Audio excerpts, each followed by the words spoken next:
Hello दोस्तों, कैसे हैं आप। आज की कहानी का नाम है सैल्यूट। अनिल जब रात के 11 बजे अपनी बाइक से घर पर जा रहा था तब उसने देखा एक सुनसान सड़क पर एक अकेली लड़की खड़ी थी।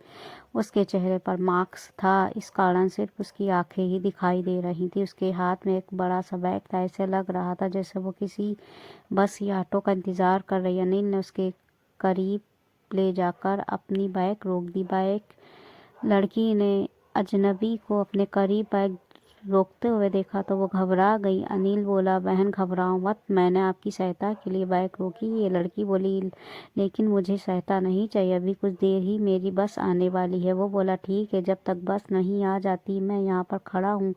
जब आप बस में चढ़ जाओगी मैं चला जाऊँगा। लड़की बोली, लेकिन मुझे आपकी सहायता नहीं चाहिए, आप जाइए। वो बोला, इतनी रात को मैं आपको अकेले नहीं छोड़ सकता।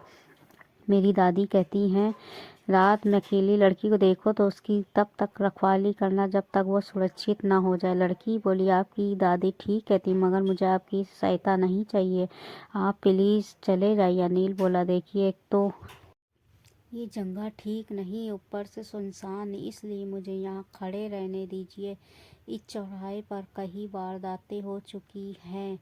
रेलवे स्टेशन के करीब होने के कारण रात में यहाँ बस पकड़ने के लिए सवारियाँ रुकती हैं, इस कारण बुरे लोगों की यहाँ नज़र रहती है। मेरे कारण आपको कोई परेशानी है तो मैं उधर दूर खड़ा हो जाता हूँ। आप इस समय मेरी जिम्मेदारी और मैं अपनी जिम्मेदारी को अकेले छोड़कर नहीं जाऊंगा। लड़की बोली, ठीक है, पहले तुम अपनी कोई आइडेंटिटी दिखाओ, फिर यहाँ खड़े रहना। अनिल ने अपने पर्स में अपना ड्राइविंग लाइसेंस निकाल कर उसके हाथ में दे दिया। लड़की ने लाइसेंस की फ़ोटो खींचकर अपने मोबाइल में सेव कर ली। फिर बोली, तुम उधर दूर जाकर खड़े हो जाओ। अनिल चौराहे की दूसरी तरफ जाकर खड़ा हो गया। आधा घंटे के आसपास टाइम हो चुका था। अनिल के घर से उसकी माँ का बार बार फ़ोन आ रहा था। वो लड़की के पास गया और बोला, बहन अभी तक आपकी कोई बस नहीं आई, रात के 12 बजने वाले हैं, अब मुझे भी घर जाना है, तुम मुझ पर भरोसा करो तो मैं तुम्हें अपनी बाइक से छोड़ देता। लड़की ने अपना मास्क हटाया, फिर बोली, मैं इंस्पेक्टर सुनीता हूँ, इधर दीवार के उस पार मेरी पूरी टीम मौजूद है। ज़्यादा वारदातें होने के कारण हम लोग अवांछित प्रकृति के लोगों को यहाँ इंतज़ार कर रहे हैं। आज कोई मुजरिम तो नहीं मिला, मगर बहनों के प्रति तुम्हारी कर्तव्यपरायणता देखकर मन खुश हो गया। शहर में तुम जैसे भाई भी मौजूद है, ये जानकर मुझे बहुत प्रसन्नता हो रही है।